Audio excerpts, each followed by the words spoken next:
Everybody, and welcome back to another episode of The Takedown, a Jackrabbit Illustrated podcast focused on South Dakota State wrestling. Once again, I'm joined by my co-hosts, Jordan and Alex. Hi, guys. How's it going?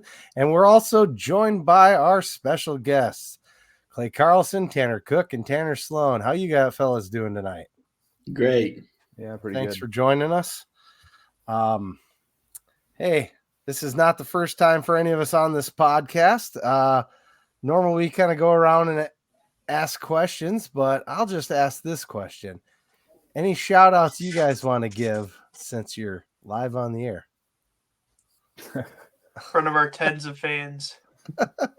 Hey, there's 24 people online. I think my mom might be on, so hi, Mom. Is her name Jen? Yep. Jennifer. Okay. Yeah, I saw her tweeting the thing, so I was like, I wonder if that's his mom. Yeah. So, hey, Jen. Alex, you got anything for the guys to start with? I don't know. There's so much to ask. First and foremost, Mr. Sloan, congrats on a big weekend, and yourself, Mr. Carlson, and Mr. Cook. You didn't wrestle this weekend, but it's still good to see you. Oh, yeah. Thank you. Maybe we'll start there. How do you guys feel your seasons have gone? And there's not many events left, but what are some maybe things on or off the mat these last 4 or 5 weeks you're looking forward to? And these general questions, let's just go in order of weight class to make it easy. All right, that works. That's good. Well, for me, my season has been pretty dramatic so far, I would say. Up until this year, I've actually never missed a duel for the 5 years competed. And now this season, I think I've missed 4 duels now, if you don't count any of the Dakota Showcase matches. And so it's been interesting emotionally and mentally for me as I've dealt with injuries and infections and things that I've never dealt with before last season. And so to be where I'm at now is really exciting because I just went out to Wyoming and got 3 matches in this weekend and just crushed everybody I wrestled, which was really fun. At the same time, it was like I'm watching the duel after I got done wrestling, and just like heart-wrenching to see all of my teammates putting it on the line and thinking I could be there right now, right? And there's no guarantees that I'd make a difference, but you always have that in the back of your mind, right? And so one thing I've learned this year is how much I appreciate the team that we have, because it wasn't like it the way it is now when we first got to Brookings. Right now we have like a really close group of guys that we all get along, we wrestle for each other, we all support each other, and it hasn't always been that way. And I've learned to really appreciate that this season as I'm going out there thinking, all right, this is my last, away duel of my life, right? And so, yeah, it's been a challenging but very rewarding season so far, and I'm really excited for the postseason. So.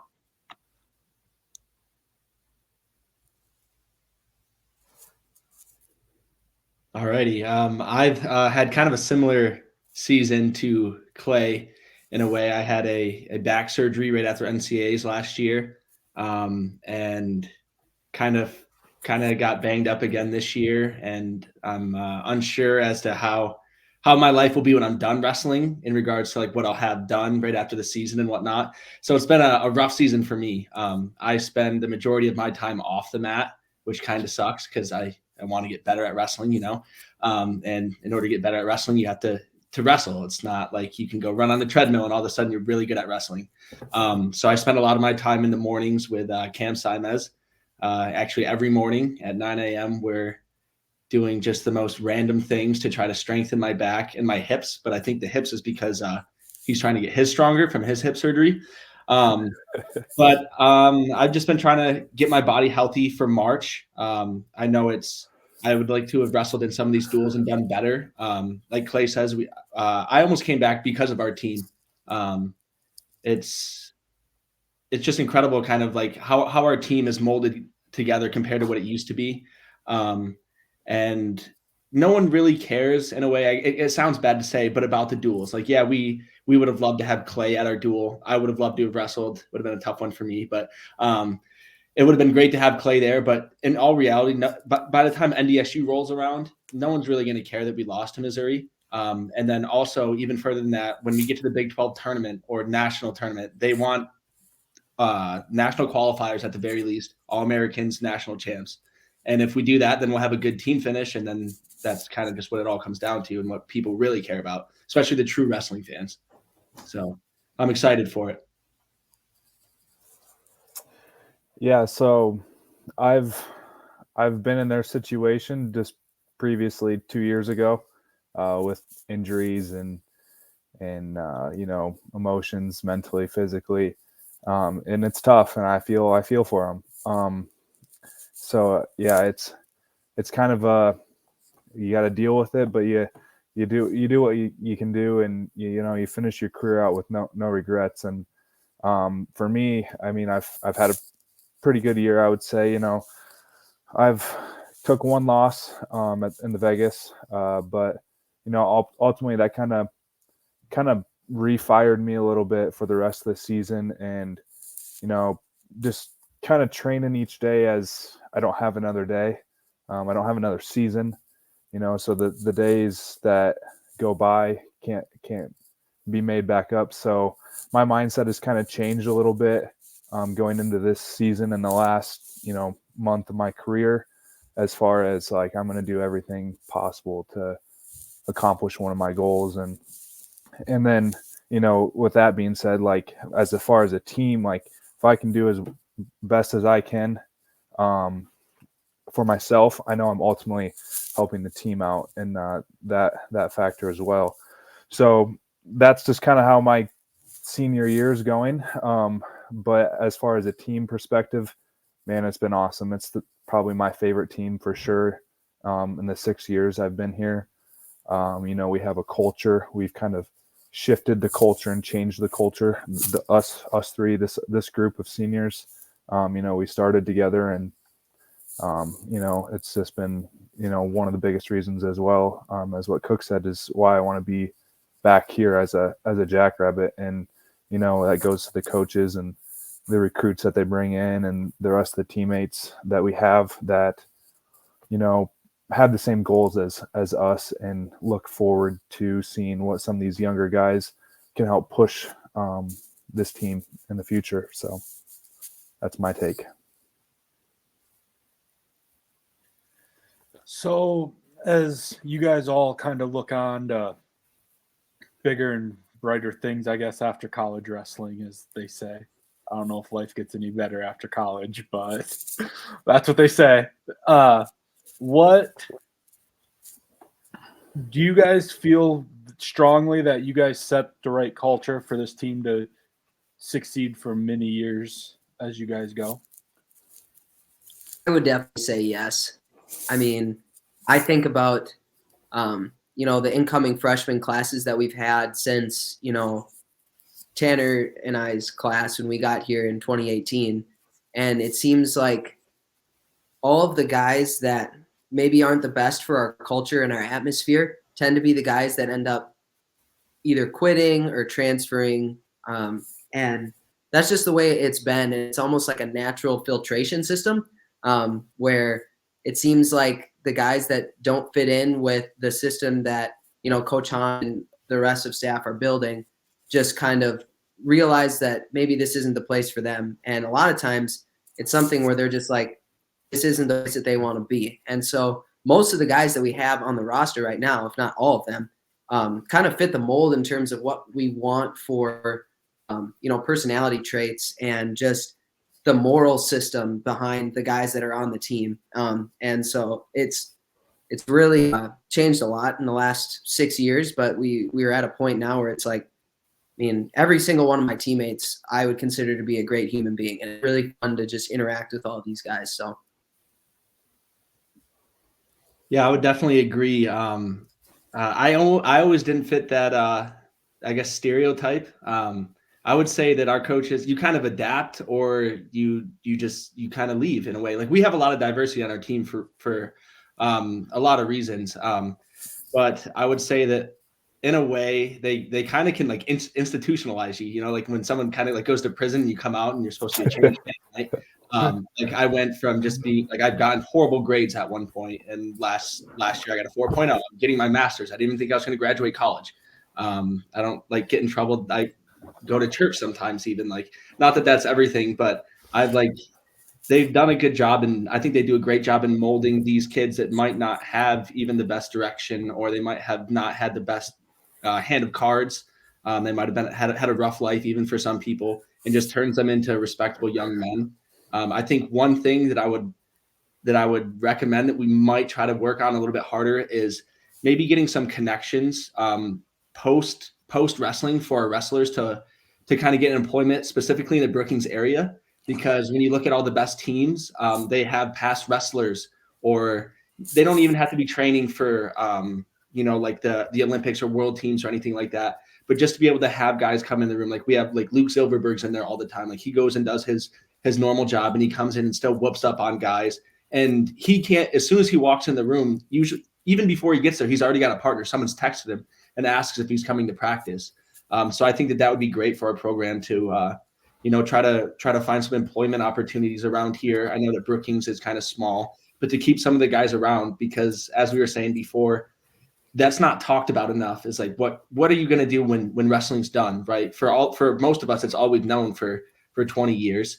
And then you go to college, like you get your degree. These guys got some good degrees. Me, maybe not so much, but I would stay in Brookings for sure. Like if they wanted to keep me around, and it would be great. It'd be great for the program. Brookings is an awesome place. And I think our coaches do a great job with everything. I just think that that's something that would be awesome, to have guys have an opportunity to stick around and have a decent job and be able to do the things that they love, like wrestling, and help out the team that ultimately made them successful in life. So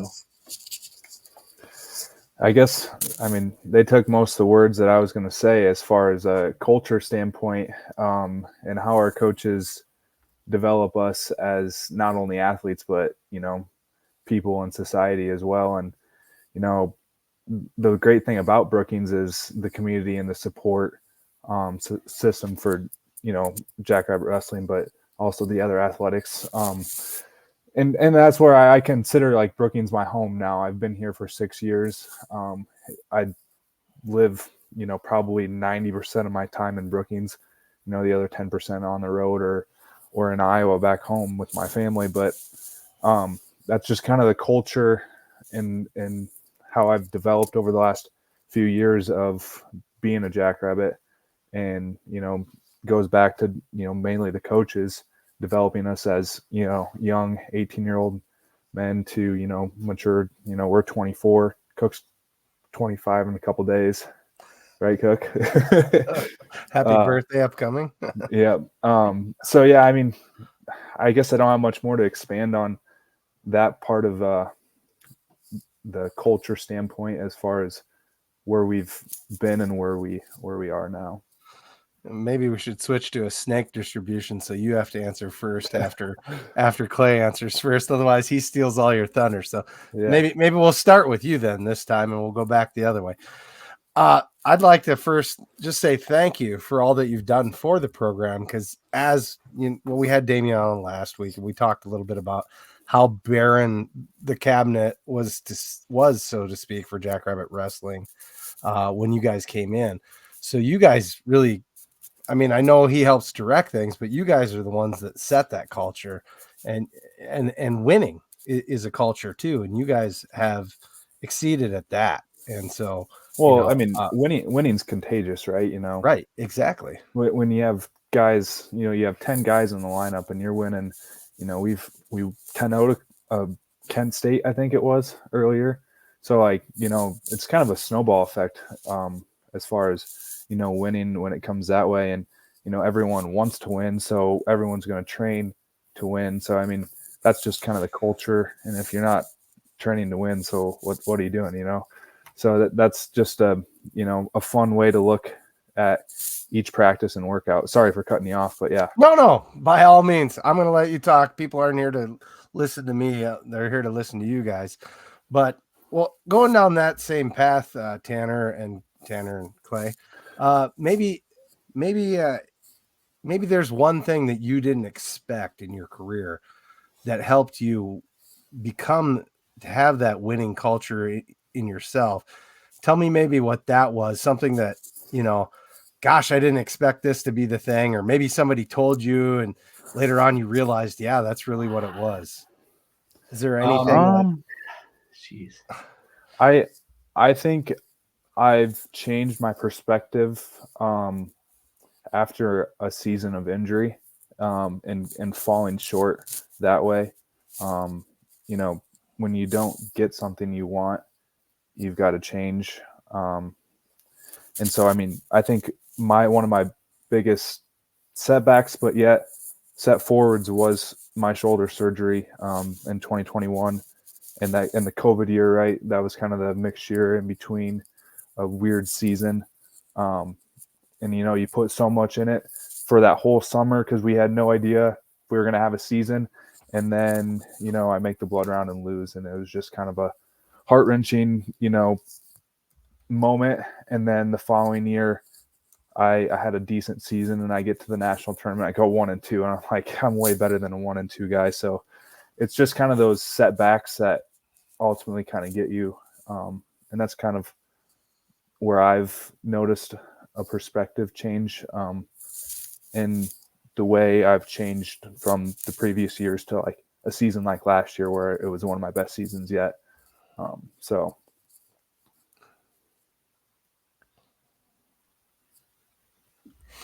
I know I have an answer for this one. I don't know if Tanner just got cut off twice. Yeah. Good. I don't think I had too much for it anyways, honestly.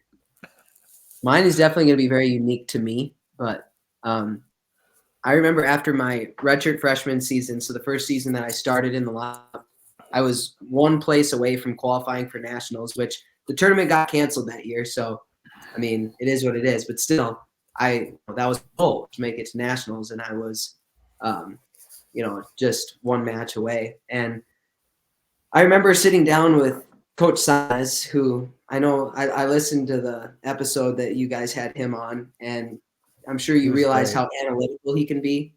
He's very, I don't know what the right term would be, but he definitely analyzes things from a business perspective. And he was talking to me after that season, and he was like, Clay, would you rather work for a hardworking, smart manager, a lazy smart manager, or a hardworking dumb manager, or a lazy dumb manager? And I was like, well, I'd probably want the hardworking smart one. And he's like, that's where you're wrong, Clay. He said, you probably want the lazy smart one because he's going to find the easiest way to do it. And you're not going to be wasting effort and energy doing it, the tough way, I guess. And I had never really thought about it like that. And basically what he was trying to infer was that I don't have to smash my head through a brick wall in order to get better at wrestling. I can be smart with my training, keep my body healthy, and become more efficient with the way that I wrestle. And all of a sudden the next season, I started seeing myself, getting guys more tired. I wasn't getting as tired. And next thing you know, I end up winning a 20-minute match in the blood round, and I All-American that season. And so for me, it was definitely just, tweaking my mindset a little bit into thinking, how can I become the most efficient, instead of just thinking I need to work harder. Because when I did that, I was just wasting energy because I'd take bad shots and I'd try and just get strong. And it's like, I'm just going to be honest. I am not the most athletic. I'm not the strongest, and I'm not the fastest guy in my weight class, right? So I need to find ways to utilize my strengths so that I can beat guys that are stronger, more athletic, and faster. And so that's kind of what, Cam and I talked about that, and that's kind of been pivotal in my training since then. So sorry, Tanner, to cut you off, but now you can give your spiel. No, I don't have too much. I just, I guess one thing that changed my perspective is a kind of corny in a way. It's just how fast it really goes by. Like you were saying, how you almost qualified for nationals your freshman year, COVID year. I did, and it got canceled, and we had, Zach Carlson, a guy that I really looked up to, was just an absolute monster on the mat. I'd never seen him show any emotion at all, and he's like crying his eyes out. in the corner because he's just devastated because he was going to All-American 100%. And I was just sitting there like, oh, geez, I got, 3 more years. And come to find out, I've qualified 1 time since then, and had a really rough go as I was waiting on getting back surgery. And then here I am now having probably the hardest season mentally and physically that I've ever had, or maybe it might even be the hardest thing I've ever done in my life is trying to get through this season.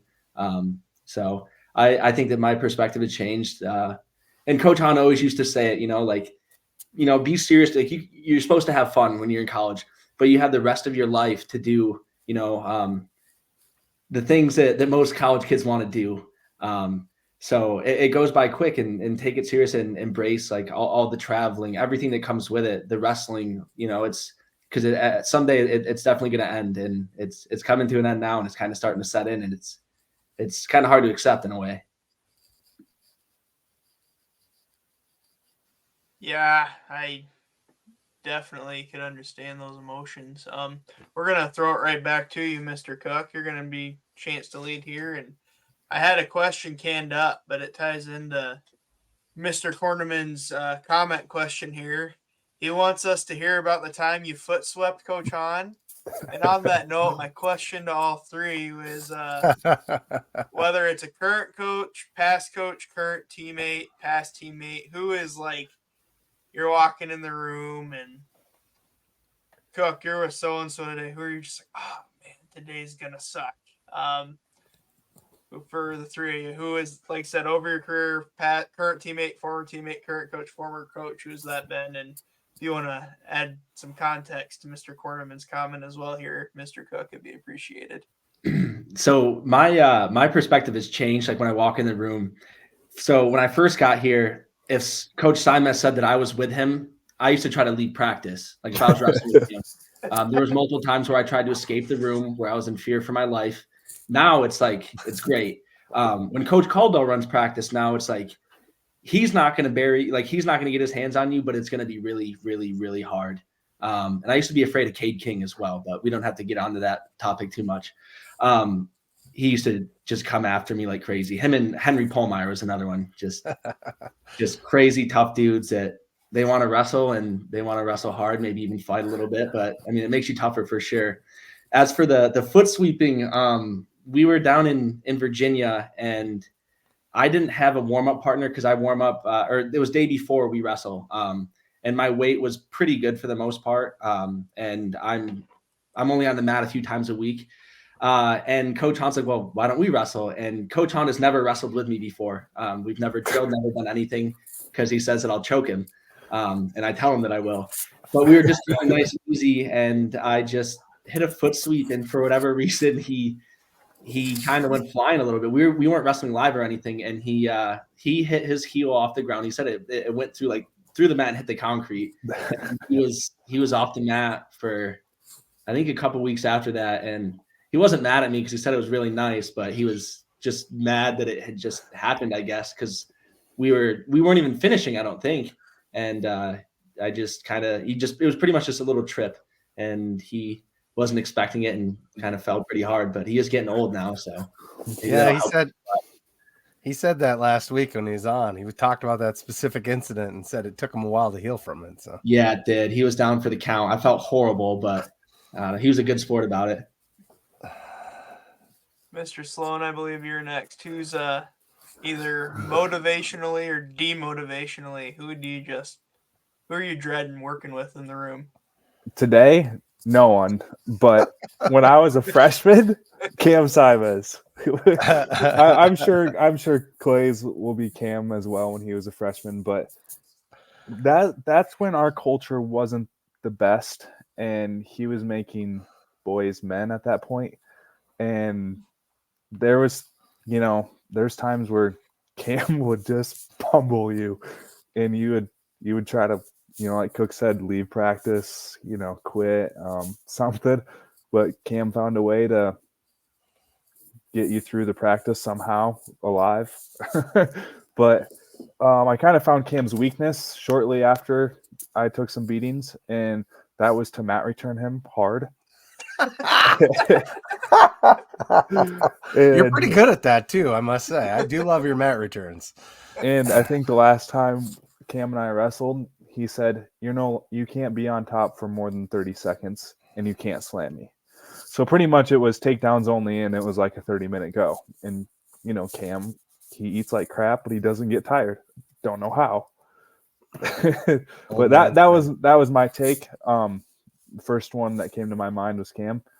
As far as a teammate, Cook kind of mentioned, Cade King. Cade King just wrestled hard, and he would find a way to hurt you somehow, not intentionally, but he kind of sucked to wrestle sometimes. No offense, Cade, if you ever listen to this, but you even had weight on him. Yeah, I know, and I had weight on Simas too. But now Simas and I, we have a understanding of boundaries. So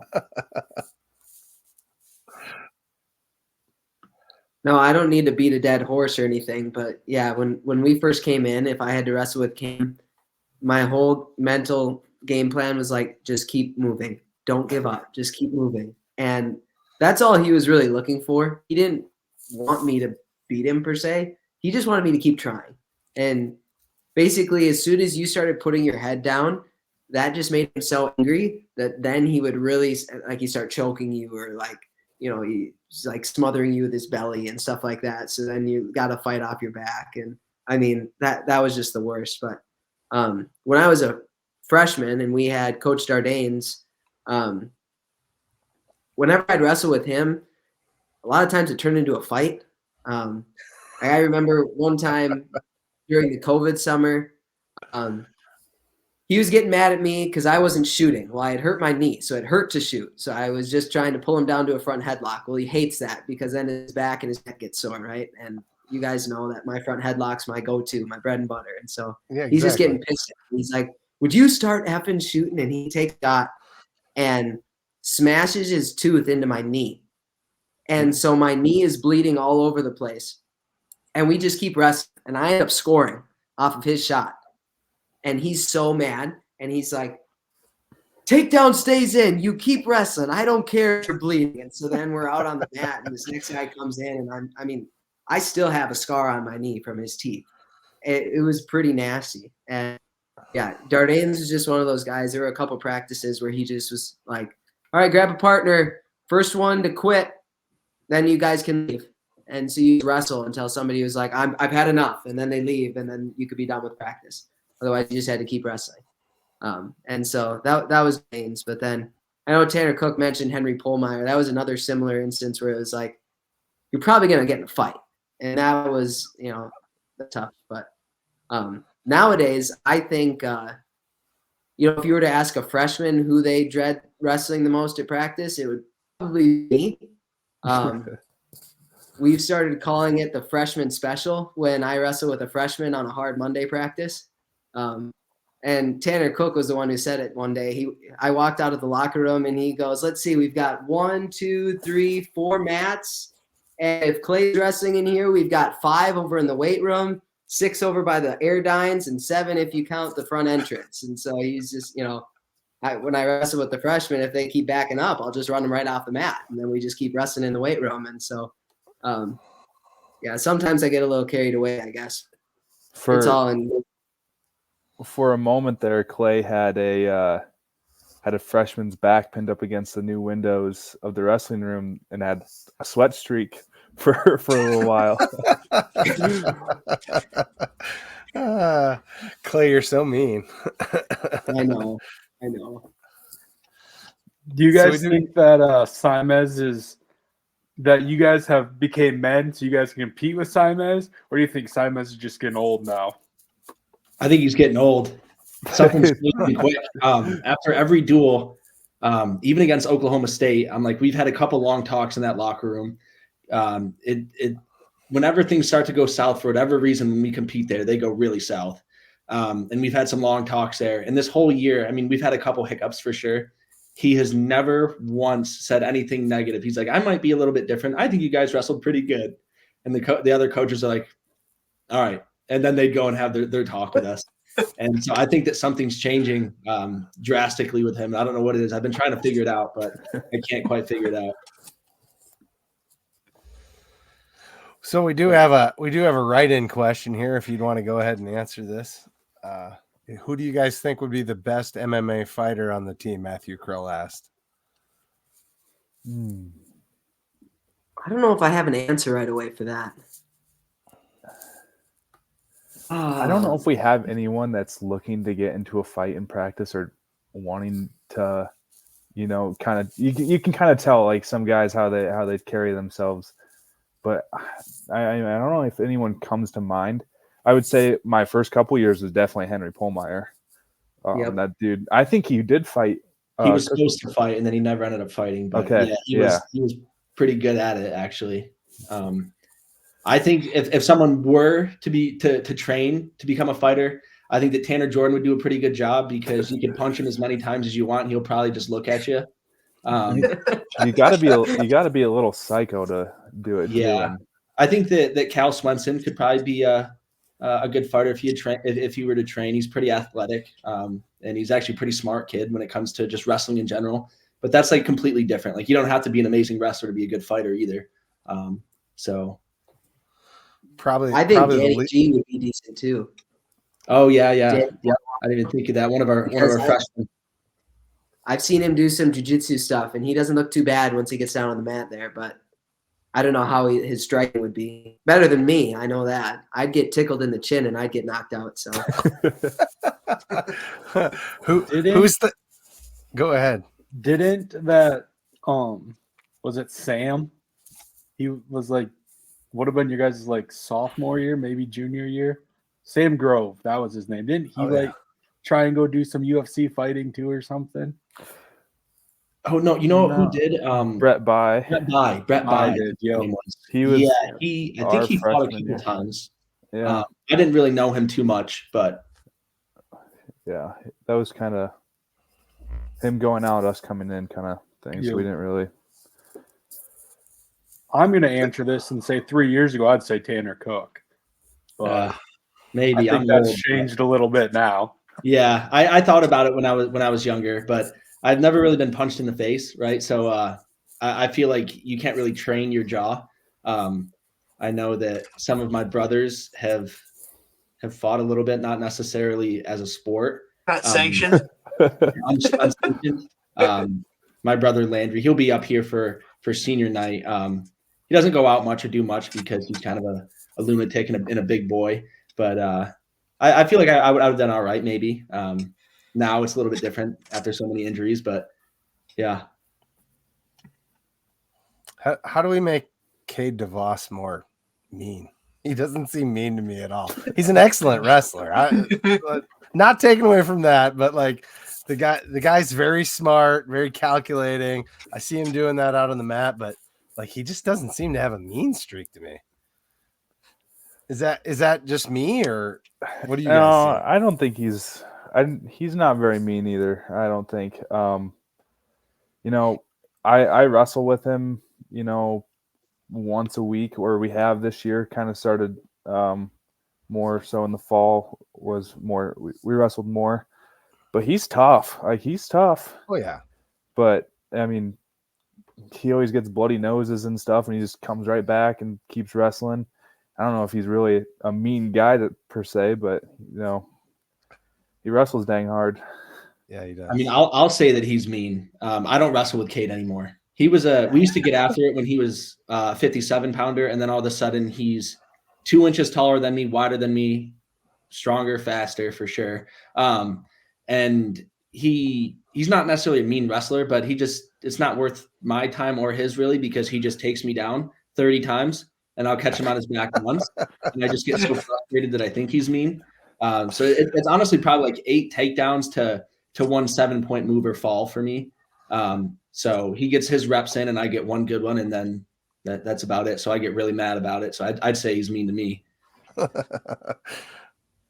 I feel like Cade's mentality, he's almost like transcended the idea of being emotional while he's competing. Like he's just like in the zone, and he's just like, I'm just going to do my thing.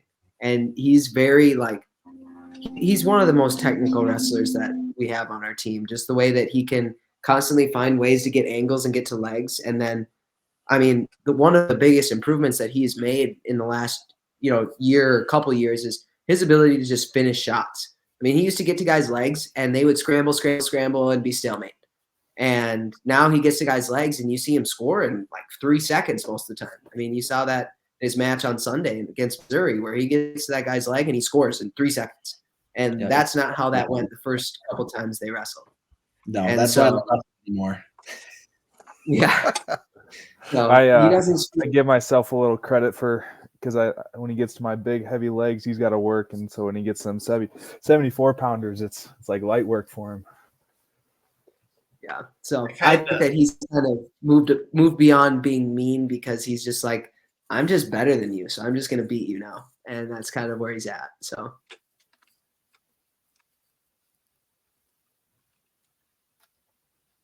So, Chad, do you want to pull up this little thing that I wanted to do here? Okay, sure. We're going to start with Mr. Carlson, right? Give me just a second while I pull this up here. Window. There we go. Share. All right. I think that's up. So we got we got this young little boy that we've all met 6 years ago here. This kid went on to have 113 career wins and with only 46 losses and 48 and 22 in duels. A huge list of accomplishments that you did over the 6 years. But if you could go back and talk to that kid 6 years later, what would you tell him to do different, or what would you tell him about this sport? I'd probably just say don't take anything for granted. I mean, kind of like what T was saying earlier is like things fly by. Like it doesn't seem that long ago that's what I looked like, and I didn't realize how young I looked back then. I feel like I look a lot older now. But yeah, I don't know. I don't know that I would change anything because, I mean, to be honest with you, my goal when I came to college was to qualify for the national tournament, and I thought that was kind of a long reach for me. And then all of a sudden now I'm a 2-time All-American. I mean, that it wasn't something that I like. It wasn't even a goal because I didn't think that it was something I could do.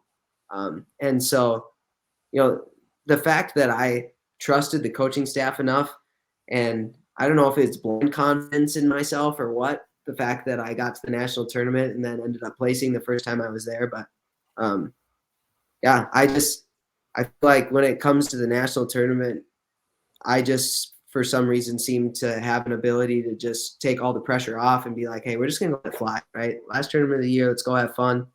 And so, whatever I did back then, it worked for me. And I guess there is one thing that I would change. And that would be, I didn't know after I won my blood round match against Real Woods that I had to wrestle again that night. And so I got done with that match, which took 20 minutes. And I went and celebrated. And I was calling people and I was like, I can't believe it, right? And then after like 15 minutes of this, my coach is like, by the way, you're going to be wrestling about 20 minutes. And I was like, what? And had no idea that was going on. So then I went out and I ended up losing to that Illinois kid. And it was a match that, like, I got done with that. I was angry because I was like, I'm better than that guy. And I just lost. And so that was something I changed this time that I won my blood round match, where it was like, I was pumped right away and I got back under the tunnel and I was like, got to win one more now. I'm not finishing it again, And so that'd probably be the only thing I would do differently. But other than that, I've loved my time here at SDSU. So I don't change anything.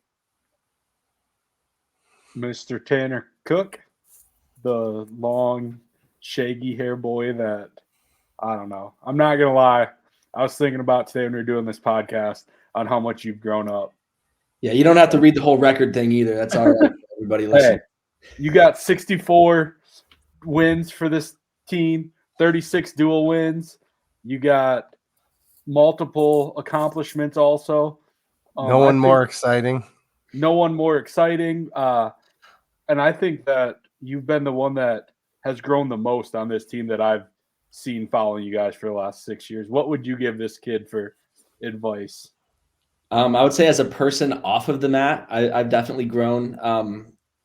I say it all the time that I wish that I was born a few years later, so that we had the coaches at SDSU and I came here straight out of high school, because I was, at a JUCO for 2 years. I came on a visit, so I could have been here with Clay and Sloan, but I came in. It was my first flight ever, and I walked into practice. It was over the summer. It was about 100 degrees, and it was Henry Pohlmeier's on top of Seth Gross, literally choking him, and they were digging at each other's eyes. And I was like, I want nothing to do with this place.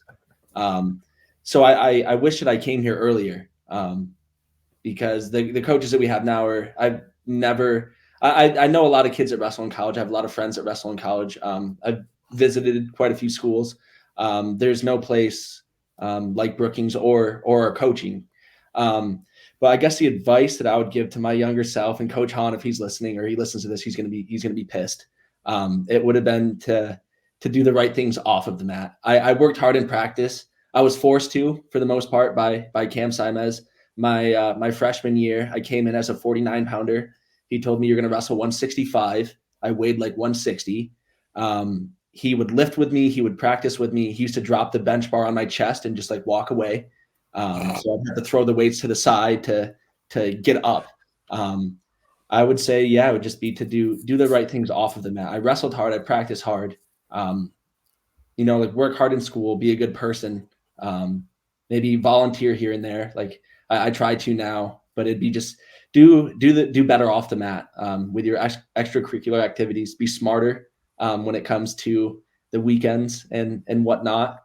I think that would have helped me a lot if I were to just, kind of keep my head on straight, I guess. Like I competed very well when I first got here. I was already 20 years old, but I wrestled really well. I qualified for nationals, got third in the Big 12, but I was not the greatest person by any means. And I knew it. And the worst part about it was that I didn't really care either what other people thought.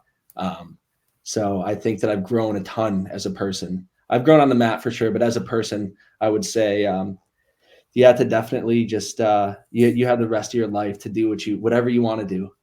You can do whatever you want in college as well, but it's going to be fun just wrestling and being with your team. I have the most fun when we go on these trips, and even if I'm not winning, I still have fun. So I would say just, I guess, keep your nose to the grindstone. I guess it sounds kind of cliche, but, stay focused and work hard, and the results they'll come. So.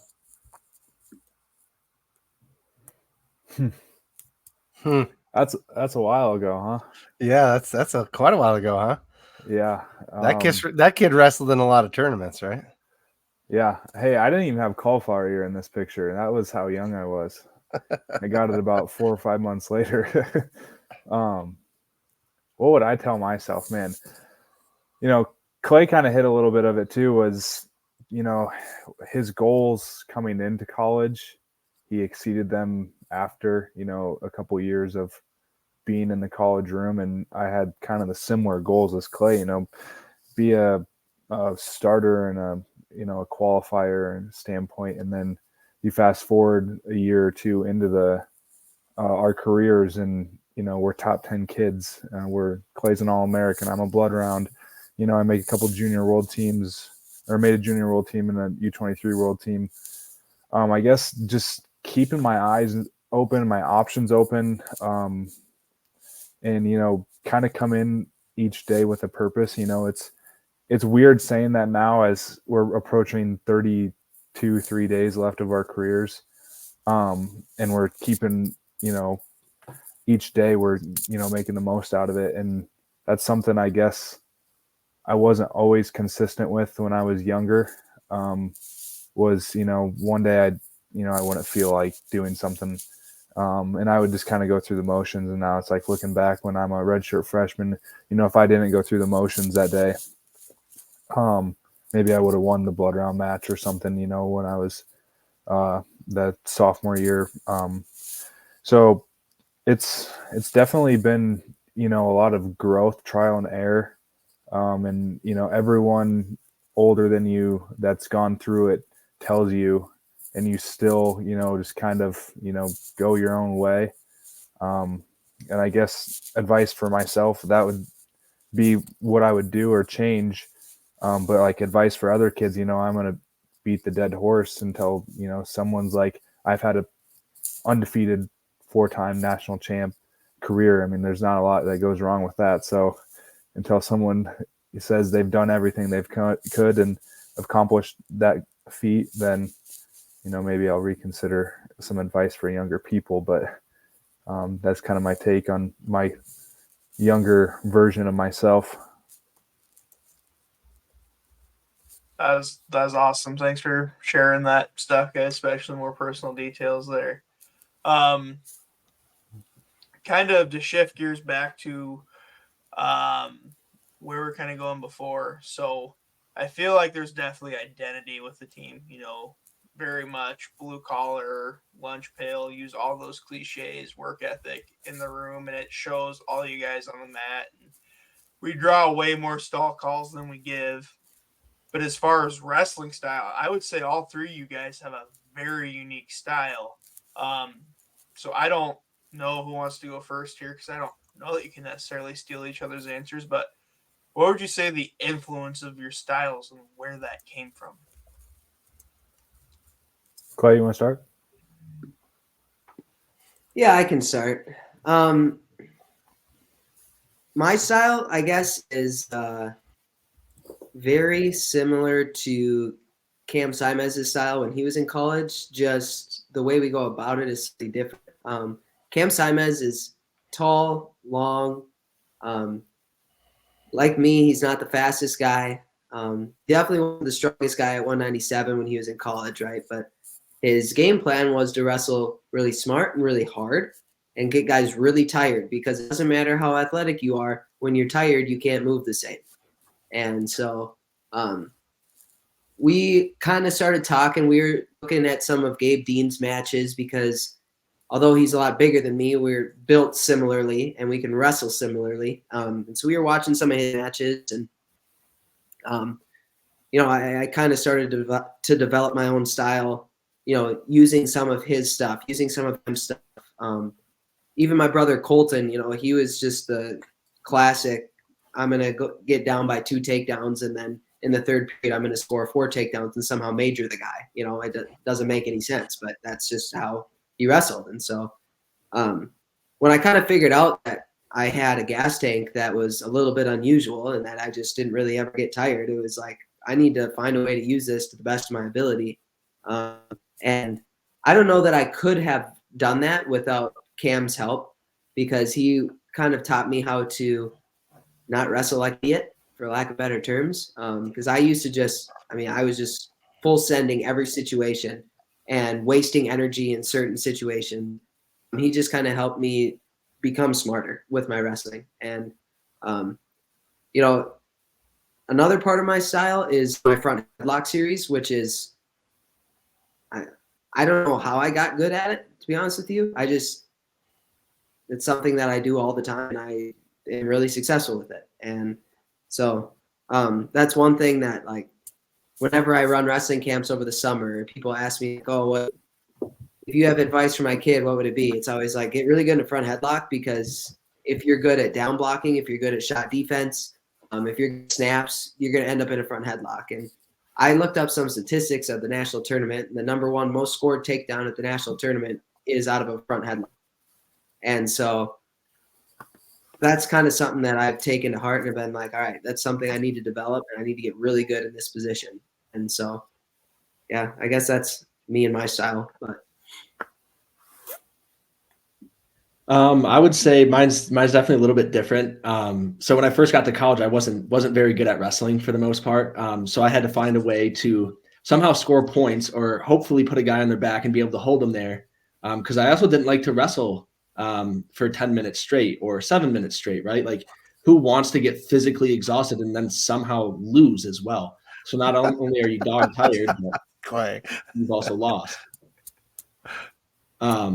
So that was one thing for me. It was like, how can I find a way to put this guy on his back and try to end the match, right? And then another thing that comes with that was before I got to college, like I watched wrestling here and there, but I was a big fan of Dylan Ness from Minnesota. I believe he wrestled maybe it was up until like 2014, maybe 2013 for Minnesota, and it was exciting. Like I was young then, not that young, but it's wrestling can be tough for people to watch, especially if you're not a true fan or if you don't understand like the rules of wrestling. But if you go out there and see a guy just launch somebody else and just absolutely spike him on the ground or just pin him and the other guy's like punch in the mat because he just got pinned in 12 seconds, like that's exciting for anybody in the stands. Now, has it always been successful for me? Maybe not, but it's fun for me. It's definitely fun for the crowd. And I don't know. I think it's important that's one of our things that our coaches tell us every time before we compete. It's, score as many points as you can and entertain our fans. Like people, they're buying tickets, they're paying for subscriptions to watch our team wrestle or to watch other teams wrestle. Like, why not try to be exciting? Like getting a takedown is absolutely, that's exciting. Or, when Sloan just blows through a guy or even headlocks, like I guess now he can say that he does that. But like if Bennett Berge just freight trains, if Bennett Berge just double legs a guy through the ground 3 times in a row, like that's exciting. It's the closest thing that you can get to watching, a fight or like maybe even a street fight in college sports, right? So I would say the biggest combat sport in college athletics. And people want to see other people get physically exhausted or even like, manhandled in a way. I guess that probably sounds kind of weird, but you can really like expose somebody. Like you see it all the time, especially with a guy like Clay. Like he'll wrestle a match and, he might even be down at the end of the first period. And I'm sitting there with like my legs crossed, like, oh, this is fine. Like I'm completely content with where this is right now. And then by the end of the match, it's 16-4. And I'm just like, wow. Like, and that kid, like he can't even walk after.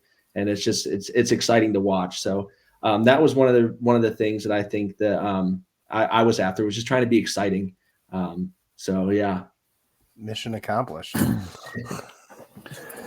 My style obviously is different between those two. I got a little Cook style in on Sunday, but place went wild, man.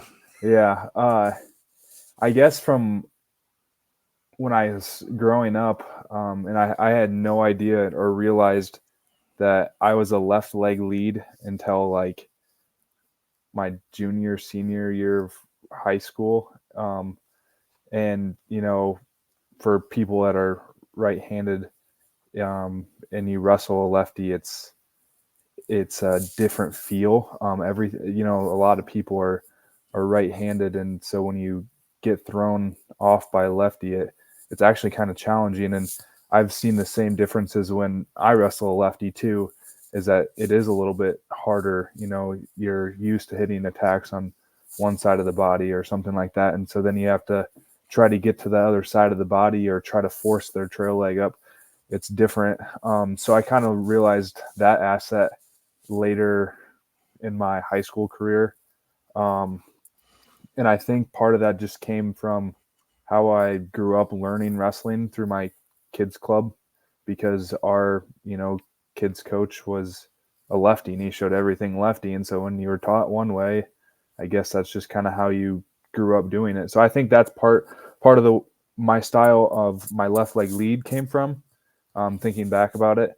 When I got to college, I was always pretty good at top in high school.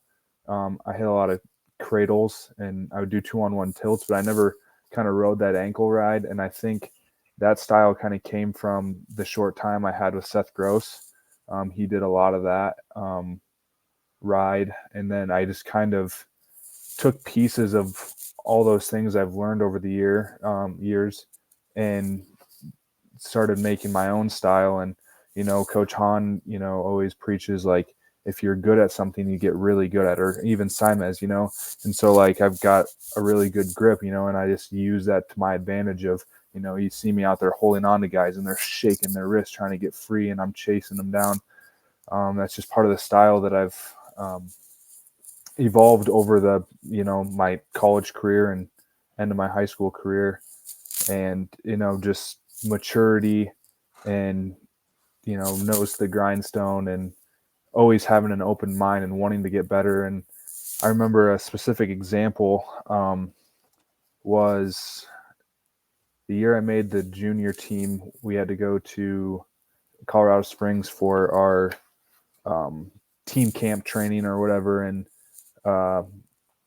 KJ, Kevin Jackson, was our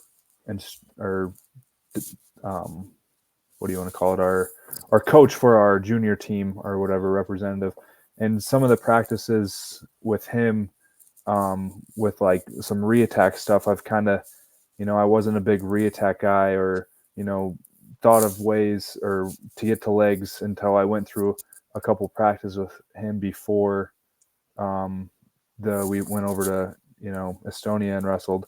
And so and Cody was with me there, and we kind of jotted some notes down, and we worked on them when we got back, and we just evolved that style of my wrestling there. And then, I've spent a lot of time with Cody over the years, and, we have individuals on a weekly basis, and just perfecting my craft and the things I'm good at.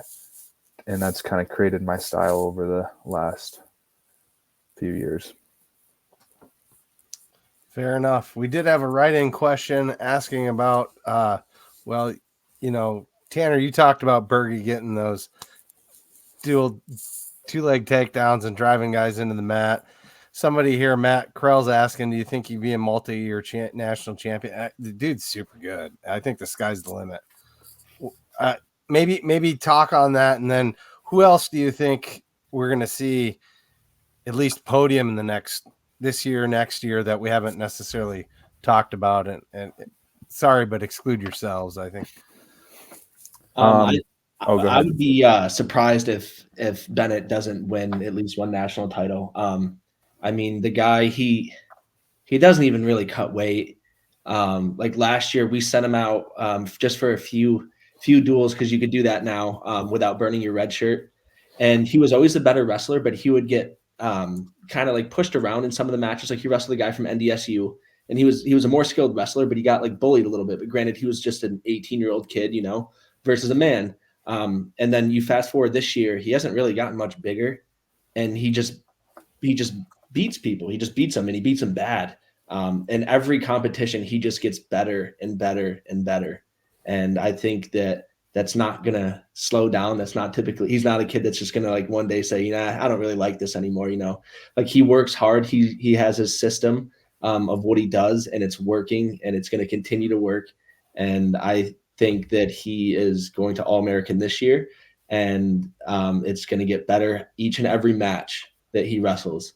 As for other guys, I think that, even if you look at a guy, I could go through the entire lineup. Tanner Jordan, he's not the most athletic, not the smartest wrestler, not the fastest for sure, but he's jumped levels. When he first started being our 125-pounder, it was tough sometimes to watch even. And now, like, I like sometimes I can't even watch a match because I'm just fired right up. Derek Cardinal, another thing. They get thrown in here when we're young, and it can be really hard. It's a huge adjustment.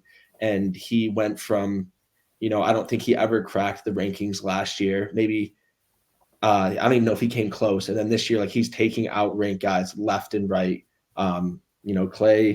Clay's Clay. Alec Martin, same thing. He was really good in high school, but last year struggled. This year, he's just taking guys out of the rankings left and right. Cal Swenson, blood round. He'll be just fine. Cade DeVos, he speaks for himself. Bennett does as well. And then Luke Rasmussen, again, every single match that he wrestles, he's getting better and better. The kid from Oklahoma State, he took right to the wire. He was getting his butt whooped. And that kid was like number 12 or 14 in the country, and he had him on the ropes. And Luke was, I don't know how much weight he's put on in the last year, but he was like 200 pounds like a year ago or so, maybe a little bit more. And he only weighs like 220, 230, and he's still kind of growing into his body. So I think that as he just wrestles and gets more experience, more mat time in physical matches, he's just going to get better and better and better. So what other heavyweights ever splayed the guy? And it's exciting as well. Like he's not afraid to score points, which is awesome, right? It's a lot better than seeing two guys go out there and whoever gets the first takedown wins the match because they both escape and then they just hug each other, you know? So it's exciting. Win or lose, like it's good for the sport and it's good for the fans. And he's never really out of a match in a way either, which is also awesome. Yeah, so to answer the question of Bennett, I mean, the dude's talented, right? He's got unlimited potential, and it's, you know, I'm not gonna manifest how many he's gonna win or whatnot, but he's Bennett, and he's gonna go out there and train, and he knows he's got a system now, right? Cook said, like, last year we threw him out in a couple matches, and you know he struggled, and now that year that shows the year of importance of redshirting and maturity in guys. But he's got a great future ahead of him. I'm excited to watch him, you know, as one of the younger leaders of this team, I think. And then, like Cook said, we can go up and down the lineup of our younger guys, but just some ones that pop out to me that, you know, have jumped levels and, you turn your head a little bit is like Derek and Alec. They're still young, and, you know, last year their seasons weren't exactly probably how they wanted it, and now, you know, they're beating ranked guys.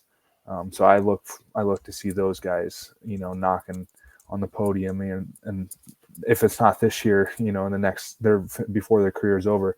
You know, Kale's right there, and, you know, Luke, he's got some development and some strength to put on if he wants to be a heavyweight, but he's got assets. Like, everybody's got assets that, you know, like I kind of mentioned earlier, if you hone in on those things and, you know, are determined to get better and really good at those things, it's really hard to stop. So those younger guys, and then, you know, DeVos is kind of a older veteran, and so is TJ Tanner Jordan, that they're all gonna, you know, they're knocking at the door. DeVos is knocking at the door. They're just gonna, it's just a matter of time of breaking through, and commitment in their mindset of, I'm gonna do this and I'm gonna do everything it takes. And, you know, I guess that's what I have to speak. I don't want to speak for them, but that's what I think we see in this year and next year and to follow. Yeah, I mean, I think that Bennett is just a great example of how guys in our program continue to develop, you know, because we talked about how much better he got between last year and this season. And you see that with pretty much everybody on our team. The guys that buy in get better at wrestling. And that's not something you see at every university. And so I think that's what makes our coaching staff, our program, culture, whatever you want to attribute it to, that's what makes it special here at SDSU, is that we bring guys in and they might not be the best recruit in the country, but they're going to get a heck of a lot better during their time at SDSU. And so, yeah, I mean, I think the sky's the limit for Bennett, for a lot of these guys on our team. So, yeah, I can keep my answer short because these guys said everything. So we're already a little past and want to be respectful of your guys' time here. So we'll go with some quick hits to kind of wrap us up here. What's, you know, not to get back to too overly sentimental stuff, but non-wrestling related, what's your guys' favorite Brookings or SDSU memories? And I'll qualify it the same because I have to do the same. You can't say meeting your wife there for married, engaged, long-term girlfriend. Can't say that because we'll make all the women in our lives happy and default and say yes, that is the answer. But qualifier, can't say that. So, favorite SDSU or Brookings non-wrestling or female-related memory?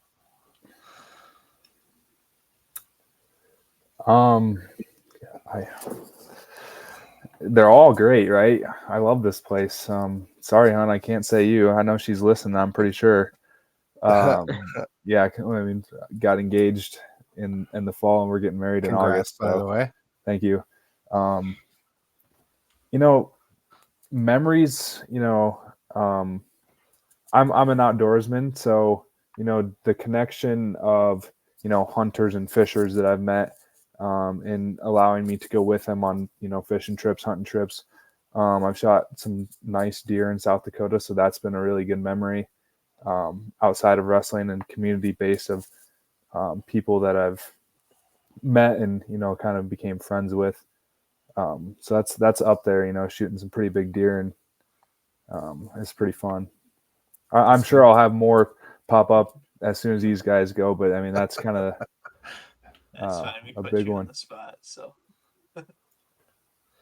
Yeah, I have a hard time thinking of anything that really stands out as like a favorite memory that isn't wrestling related. Because like I think about things that I've really enjoyed. Like I love going to our golf outing. Last year I got to golf in it for the first time, had an absolute blast, right? And like we go to our JWC raffle. That's super fun. You get to see all these people who are passionate about the program. That silent raffle is pretty cool. My mom got some pretty neat stuff that I've been able to enjoy back home now. And we've had a lot of opportunities to see things, do things through the wrestling program here in Brookings that we wouldn't have had without it. And those are the things that stand out to me that, made my experience special here, is just the opportunity to meet people. I mean, I'm, trying to figure out what I'm going to do for the rest of my life. Well, I say the rest of my life, but, right after college. And the connections that I've made through wrestling are helping me find job opportunities with my degree in meat science.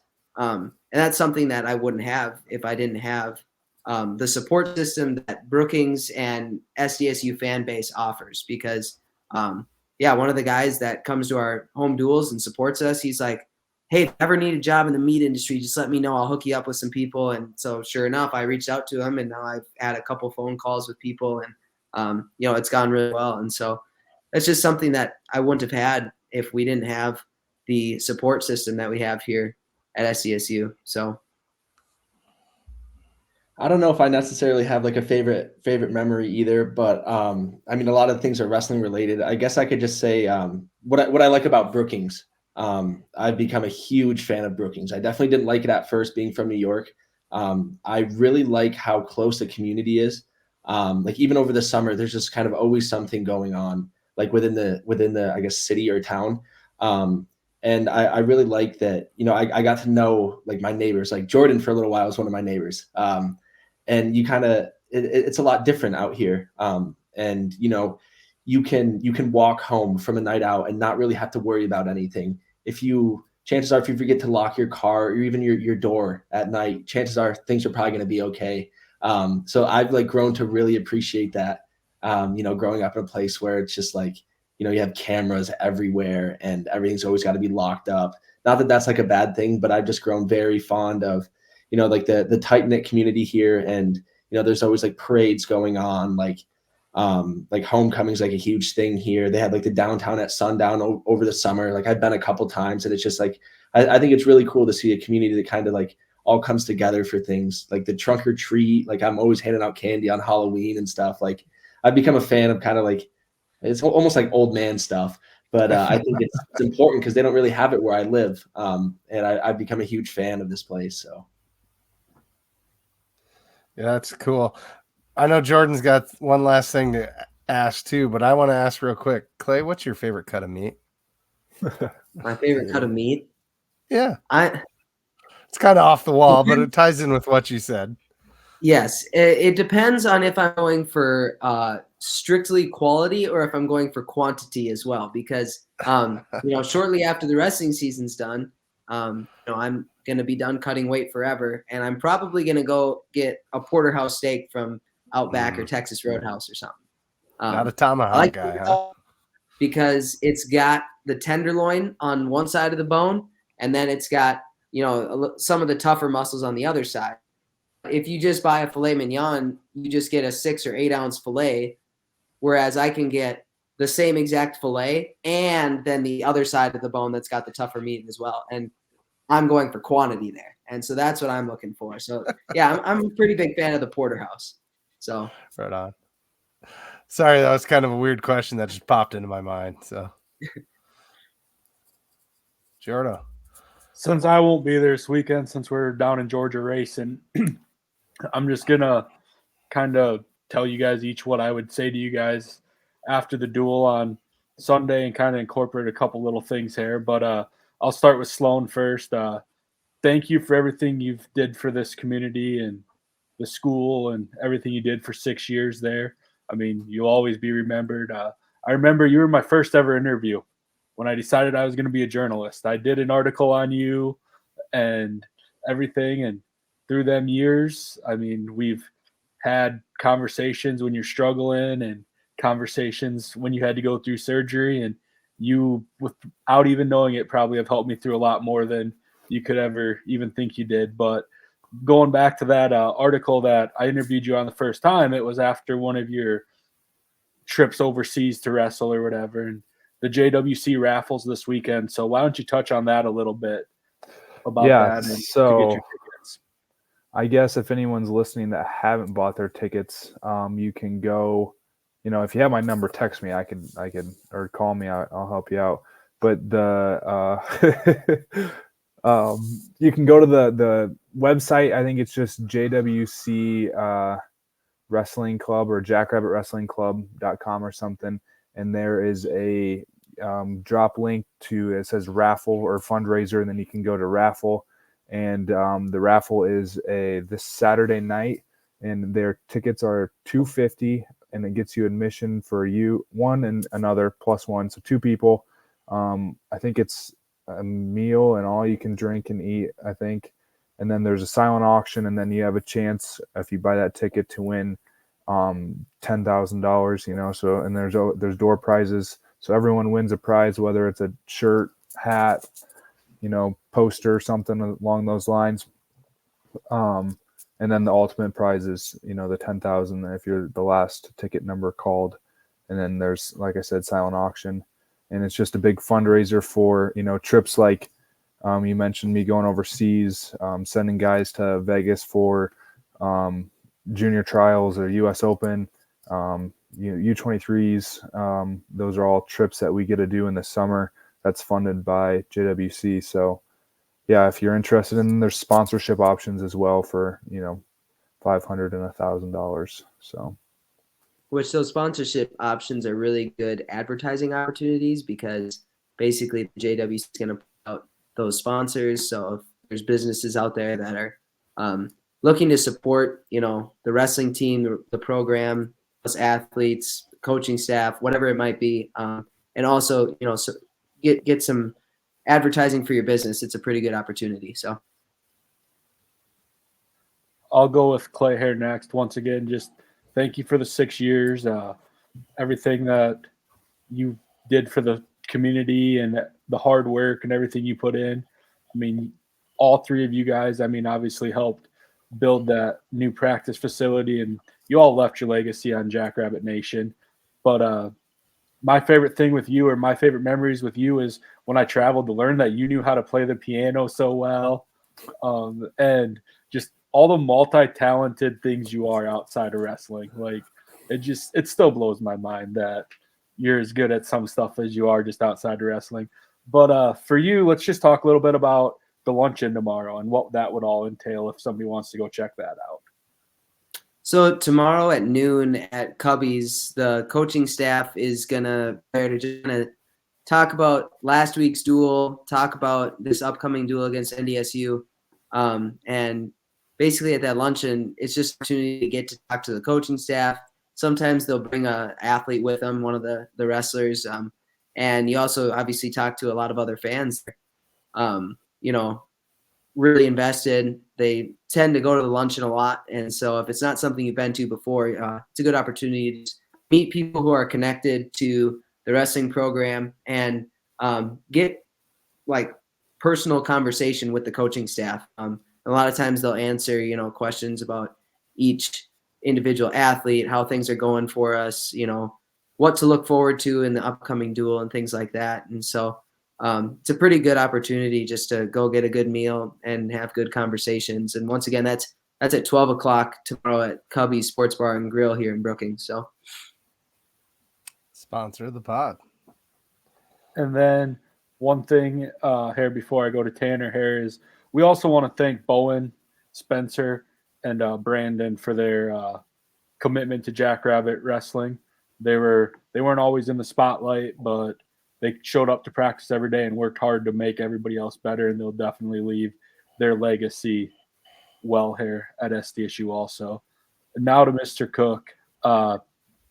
Hey, Jordan, kid that before I- you move on here, Yeah. I just want to talk just quickly about what Brandon Meredith did this last weekend when we were out in Wyoming. Sounds good. So he went out there expecting to get put in a pool where he'd get 2, maybe 3 matches. And when we were looking at the brackets at weigh-in, all of a sudden he noticed his name was in 2 different pools. And so Brandon had 6 matches to wrestle out of, I think there were maybe 90 matches total. And so he ended up wrestling 6 matches in about 2 hours and 45 minutes on Sunday. And he was just flying through them. And he was wrestling at 141. So he was, going up a weight class or 2, and it was so fun getting to watch him wrestle because, he was just having fun out there. He was letting everything fly. And so, I mean, I just thought it'd be fun to share that because usually the NCAA has a rule where you have to wait 30 minutes in between your matches. And Brandon's looking at his watch and he's like, it's been 20 minutes. And I'm on the bout board 2 different times right now. He'd be on deck on mat 2 and in the hole on mat 4, and so he was just running through matches this weekend. It was pretty fun to watch him. So Cool. Thanks for sharing. So, Mr. Cook, the kid that I've pretty much watched grow up, like you, as he said earlier, we were neighbors for a while, and I mean, we all got the Zach Price Day stories and everything else. And I mean, I couldn't be more proud of who the person you've became is. And thank you for always being so electric in Frost and always putting on a show. I know that you battle through a lot of things and some people don't necessarily see it, but the close ones do. I just want to congratulate you on a great career. Thank you. And for your deal, let's just talk a little bit about what to expect here for the Border Bell at 2 p.m. on Sunday. I do know that the first 250 fans will receive a free Border Bell keychain, and it's also called the farewell match because this is also the last Frost match of wrestling, and you can purchase tickets for cheap using the code FarewellFrost on GoJacks.com. But just kind of fill us in on what everyone can come to expect to watch you guys wrestle that last time there. So like you said, the first 250 people will get the keychains.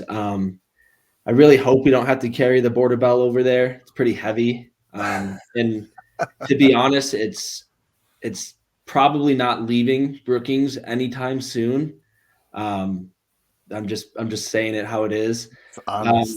You're going to see like our seniors, we're going to get recognized. Our families are going to be there. Some of my family will be here for the first time ever, which is exciting. But apart from that, like, it's going to be fun. We're going to score a lot of points, and it's going to be a bit of a beatdown for sure.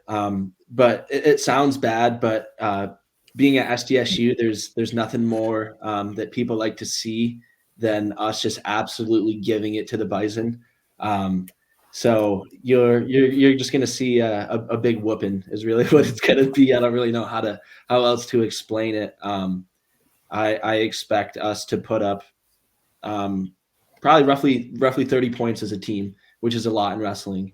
If I had to predict it. So yeah, it'll be a lot of fun, and there should be a great crowd. Typically it draws, if not our biggest crowd of the year. So it'll be a lot of fun for sure. I believe we're favored in all matches except for maybe heavyweight. So yeah, I mean, it'd be nice to skunk them. It'd be nice to skunk them. Wouldn't that be a way to go out, you seniors? Hey guys, it'd be nice to go 10-0. Yeah. I don't know if you have any parting remarks, but I'd sure love to entertain anything else you'd like to say. Otherwise, we appreciate your time that you've been generous to give us here. I'd like to just add, I'd like to thank you guys for all that you do for SDSU sports and specifically wrestling. I know I'm a little bit biased, but like, not a lot of people do things like this, and I think it's important, to get stuff out there like this. It really gets the fans and other people that are interested in the program to know some of our wrestlers and coaches on a more personal level. And I really appreciate what you guys do. So, well, thanks for coming on. Thank you. Yeah. Yeah, I guess thanks for what you guys do. Like Cook said, it's always fun, watching or following your guys' social media. You're talking about us and stuff, but I mean, my teammates that get recognition, like you guys are always on top of it, and you guys do a good job. And it's fun doing these podcasts, right? It's my second one with you guys, and we've flown almost an hour and a half in, and it doesn't even feel like I go another hour if you guys got questions. But we would too, right? Like totally would. Yeah, but we gotta I get respect it. your time. But You guys got other things. It's fun doing these things, and it's just kind of a way that I appreciate giving back to like you guys in the community. And it's just a special place here that we call home, and always be a home, even if we don't end up here after our 6 years of wrestling. But I look forward to coming back and supporting Jackrabbit Wrestling and Jackrabbit University itself. And I mean, that's kind of my remarks, and I hope to see a lot of people on Sunday, as it's our last duel. It's Frost's last duel, and so it's gonna be exciting and emotional. So. Yeah, thank you guys for having us on. It's been a blast. And yeah, I mean, I think it'd be sweet if we could get over 2,000 fans. I don't know if we've had over 2,000 yet this season.